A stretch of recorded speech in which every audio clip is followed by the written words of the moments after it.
Come along and learn English with me as I tell you about a recent trip I took to a vineyard in Southern California.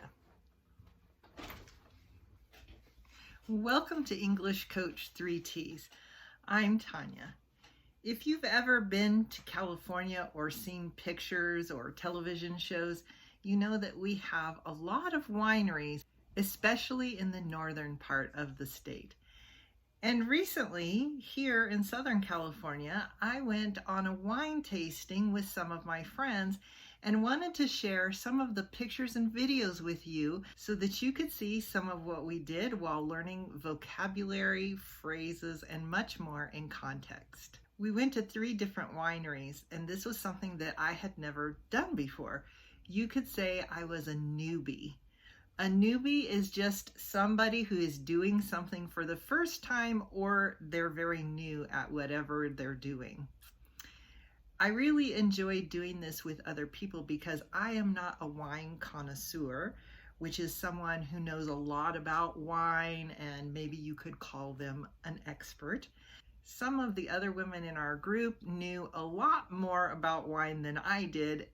They at least knew a little bit and I could learn from them. So at the first winery, one of my friends and I split a flight of port wines.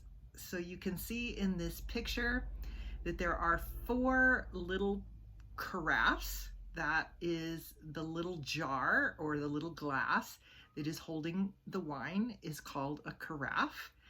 And a flight of wine or beer or anything that you're testing just means that you're going to get a number of them. In the case of this first flight, we got 4 different types of port, which is a dessert wine. And again, since I'm a newbie, I'm not really great at distinguishing or telling the difference between each of the wines or the ports. But I definitely had a favorite. In this case, it was called the Tiago. When you are wine tasting, you get just these little tiny tastes of the wine, which is just perfect because you can taste the wine without getting too much alcohol. And my friend and I shared the flight, so it was way less than a glass of wine. At the first winery, we sat at a table and we had a waitress who brought all of our wine out to us. But we did take a look at the inside of the tasting room, and you can see here there's kind of like a bar where people could stand and do tastings. But I noticed at this particular winery, almost everyone was sitting at a table and doing their tastings in that way. When we went to the second winery, we decided to stand in the tasting room. At this winery, because my friend was the driver, she didn't taste any wine at all.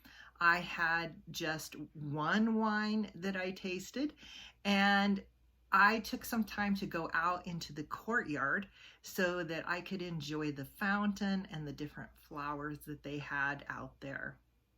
The other women were teasing with us and saying that we were cheap dates. When we say someone is a cheap date, what we mean is that you don't have to spend a lot of money taking them on a date or impressing them. And it's something we kind of joke around with. It isn't something I say very often because there could be all kinds of thoughts and ideas connected to that. But if you hear somebody use this line, this is what they're talking about. This winery had a beautiful patio outside and a nice view. And like all of the wineries, you could take some time to look at the grapes and the way that they were growing up and down the hills and all around. I didn't take a lot of video or pictures at the third winery. It was the least fancy of the 3 that we went to. It was very basic. The reason we decided to go to that one last is because we brought our own picnic, did a tiny bit of wine tasting, and then purchased some wine to have with our lunch.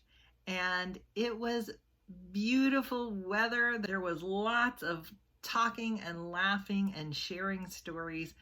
I really had a great time spending this day, really, at the different wineries. We didn't even end up eating lunch until I think 3 o'clock, something like that.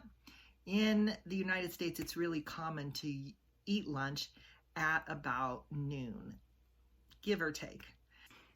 If you're interested in live classes with me on Zoom, check out our Women Speak Better program at the link in the description below. All the details are there, but if you have any questions, be sure to let me know. If you enjoy learning English phrases and vocabulary in context, be sure to give us a thumbs up, share this video with someone you know who is learning English, and subscribe so you don't miss our next video. You may have heard me use the word winery and vineyard interchangeably in this video, meaning that I used the words as if they meant the same thing. Actually, they are a little different, but it's not uncommon for native speakers to do this kind of thing. So a vineyard is the place where the vines are grown, like you see in this video here. It is called a vineyard, like a vine yard, because it's a yard with all of the grapevines. Whereas a winery is the place where the wine is made, and you would go to the winery to do a wine tasting or to purchase their wine. In this video, you can see the winery and the wine tasting area.